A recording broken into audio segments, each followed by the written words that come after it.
Good morning. So today, first upgrade ni Eve, mini Evie, ang papagawa natin ngayon is installation ng tint, nano ceramic tint. Kasi naisip ko kailangan din magandang may tint para may mabawasan din yung init. Kasi sobrang clear nito wala talaga siyang tint. So maganda para siguro inisip ko baka makatipid din ako ng gas kasi kung malamig kung hindi pumapasok yung init, hindi mahihirapan yung aircon. So magka-translate yun to additional range or hindi not additional, pero mape-prevent niya yung loss dun sa paggamit ng aircon. Yung battery matitipid natin kumbaga. Okay, so we're going to Din Auto Alaga sa may Carmona, Cavite. Actually malapit lang yun sa Binyan boundary lang halos siya. So titignan natin and magbabalik tayo pag nandun na tayo. Okay, dito na tayo sa Din Auto Alaga. Papatid na natin si Eve. Okay, so ang maganda dito, nasa loob aircon yung installation. So malilesen yung mga alikabok. Kasi sa iba, nasa open lang ito, nasa loob ng shop talaga na aircon. So yun yung kagandahan niya. So titingnan muna natin siya.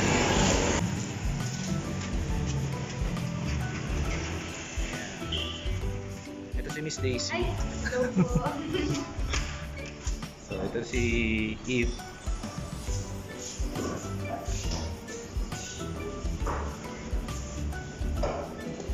Ito yung mga staff ng Din Auto Alaga. Say hi! Ayan. So maganda dito, naka-aircon. So hindi tayo malilesen nga yung mga alikabok para wala siyang mga bubbles. So sana maganda yung pagkakagawa nila. Maganda naman ang gawa niya, di ba? Ayan. So anong gagawin natin? About sa company disclaimer, sir. Okay. Sige, tara.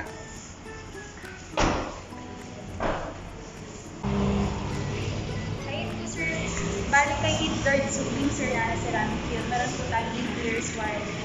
Ang scope of warranty po natin is kapag po nag-air bubbles, kapag po may nakita kayong gatiso or coin size na laki na bubbles po. Yung bubbles na yun, sir, is may hanging po yun sa labas. And then, ito lamang, sir, ay assurance na within 8 years po, kung sakaling mangyari po ito, balik lang po kayo sa akin, papalitan natin yung ganito. The next naman, sir, is yung air filter po. Or pagtutuklap, sir, ng tin sa windshield or window panels po na ininstala natin ng tin kahit po during dry period, sir, na 5 days po. So, naroll down po ba, sir, ng window? Na-roll. Pero Ay, sir. hindi ko naman siya binababa kasi Okay. ayoko nang maalikabok sa loob. Ay, okay, sir. Bali, 5 days po kasi, sir, hindi siya talaga pwede ibaba para din maiwasan to, sir. Okay. Ayun po. The next naman, sir, is yung early clearing po.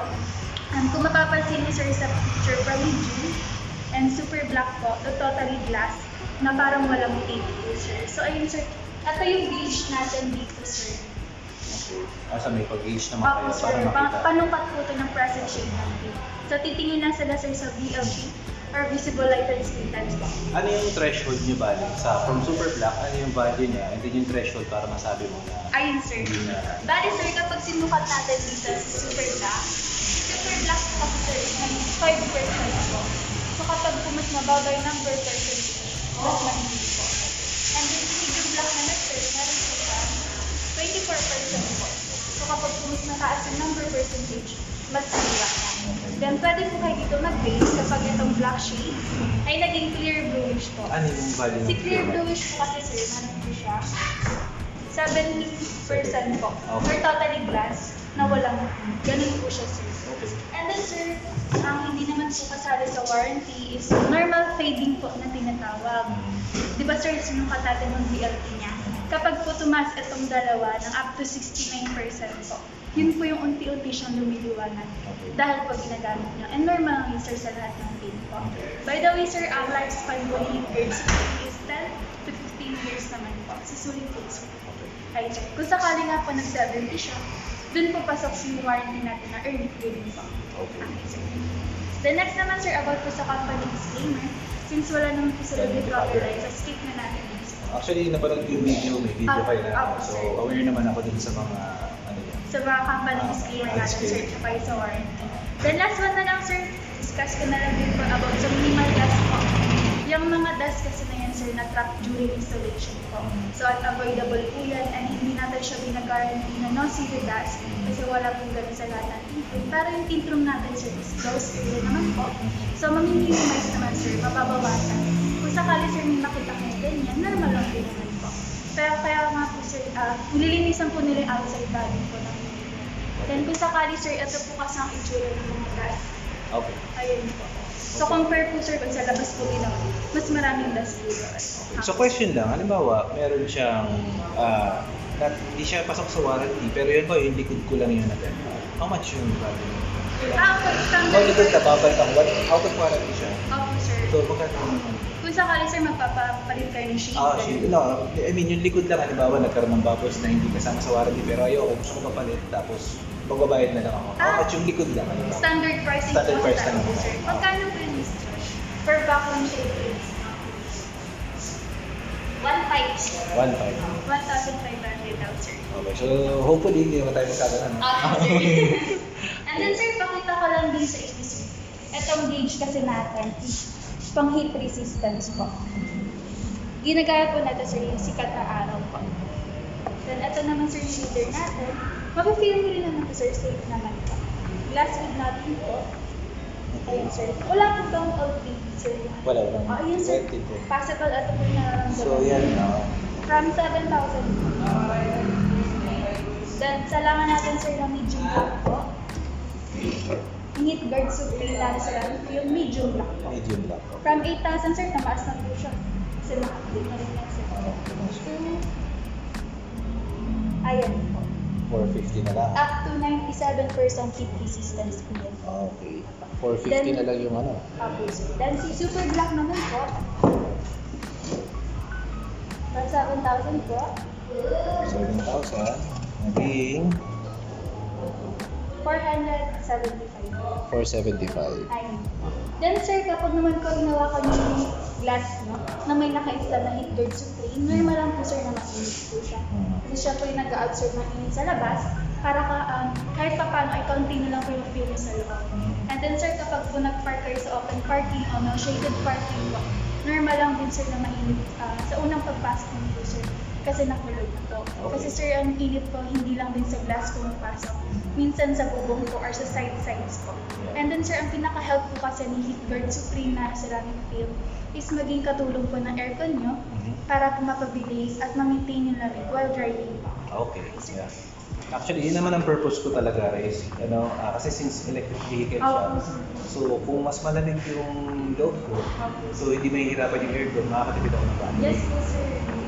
Same din naman pag gas, di ba? Pag malamig, hindi nahihirapan yung aircon, makakatipid ka ng gas. Okay. So yun yung ano natin. Ayun sir. Bali sir, next na po natin is about sa stickers po. Stickers. Baka may RFID po kayo sir. May RFID ako, pero wala sa wala sa windshield, nasa harap naman siya. Nandito ganun.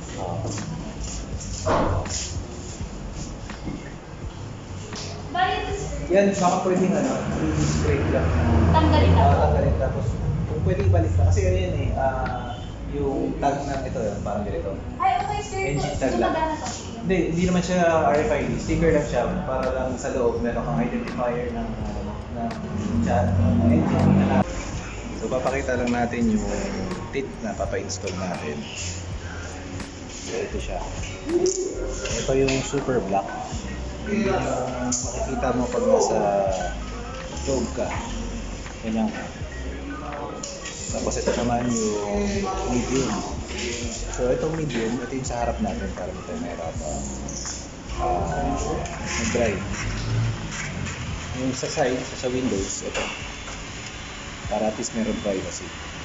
Check natin yung naman, pag nasa labas.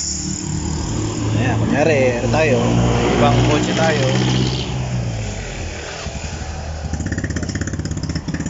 So ito, hindi nyo masyadong kita. Anilag lang, so alas nyo makita. Ito, parang masyado ka na makita sa video, pero malinaw. Kumbaga, may privacy ka pa rin kahit paano. Pero malinaw mo makikita yung daan. So, hindi naman delikado. Medium lang siya. Ito super black. So, ito yung sinasabi ko na parang binyan lang siya. Pagkalagpas ng arko, binyan yan. Ito, Carmona. So, malapit lang talaga sa Pasita to. Kasi pag diniretso mo yan, papunta ka ng Olivares, tapos pag kumaliwa ka sa National Highway, ano na yan, papunta ng Pasita. Pero kanina dumaan ako dito, galing ako ng Carmona exit kasi mas malapit pagka nag-southwoods ako. Yan. So yun location nila dito sa may Carmona, Cavite.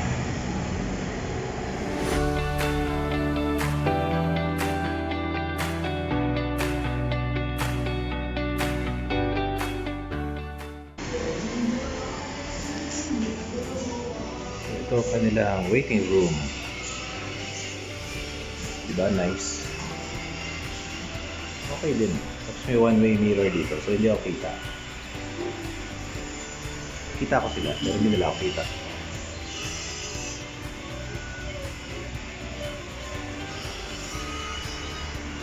So, magpapahinga muna ako dito. Kasi mga dalawang oras lang. Siyempre, magkakapin mo kasi Pinoy tayo. Pag may libre, take mo. Diba? Okay, sige.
Okay, so tapos na kami yung pagtitin. Kaya titingnan natin yung final result ng ano, ng gawa nila.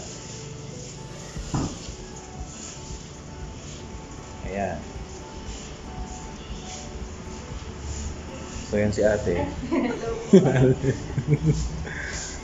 Ayan, so syempre bawal mo na ibaba ng 5 araw para mag-cure yung tint at hindi mag-bubbles. Pagka pwede naman daw i-car wash, pero basta wag na ibababa yung bintana, tsaka wag pupunasan yung loob. Ayan. So mukhang okay naman, so sana magtagal. At hindi ko naman mukhang maganda yung pag-i-install. Okay, so pagbabayarin na ako ni Madam. Madam, magbabayad na ba ako? Okay. So, ayun, ito. Magbabayad muna ako ha. Wait lang. Ayan, nakapagbayad na kay Madam. Sir, ay na po. Okay na. Thank you, sir. So, thank you sa lahat. Sir, thank you. Thank you. Thanks sir yung ano. Ayan. Okay. Subscribe next time pagka pag maganda yung yung installation nga nito, wala lang problema, mapaano naman tayo ceramic. Ceramic coating. Bigyan din ako ng discount ni Madam Jo. Okay? So sige, thank you. Bye bye. Ayan, Sabay po. bye-bye. Bye-bye. Siyempre dapat kasali lahat, di ba? Bye, sir. Ano ko lang lahat.